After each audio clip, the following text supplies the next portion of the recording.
Donc vous confirmez le pourcentage des 70% des lois qui viennent Oui. de l'Union européenne, d'accord.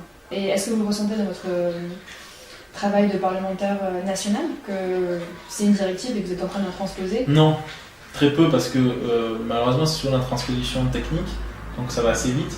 On a très peu de débats de fond, ou alors ce sont les gouvernements eux-mêmes qui s'octroient, si vous voulez, le mérite de la loi.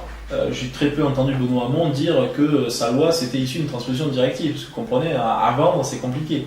Vous dites oui, c'est la loi Hamon, c'est moi qui l'ai mise en place, etc. Oui, mais alors qu'en fait une grande partie de la loi il n'y avait pas que ça. Mais toute la partie sur les relations commerciales, sur les relations précontractuelles, etc., l'information toutes ces obligations d'information du consommateur, sur les pratiques anticoncurrentielles, sur tous ces sujets-là, ça venait du Parlement, ça venait des institutions européennes, des transpositions de la directive. Mais bon, je crois que c'est pas encore entré dans les mœurs, donc trop souvent on s'est parlé, donc on subit l'Europe.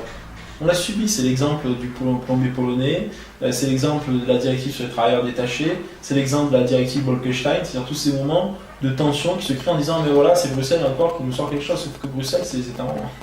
Et que ce sont les États membres qui à un moment donné, donnent leur accord ou pas sur telle ou telle politique. Et que je pense que c'est une erreur que de rejeter la faute sur Bruxelles. Il y a des choses à corriger en Europe, il y a des choses qui ne vont pas bien, on en parlera peut-être, mais je crois qu'il ne faut pas se tromper de procès à l'égard de l'Europe.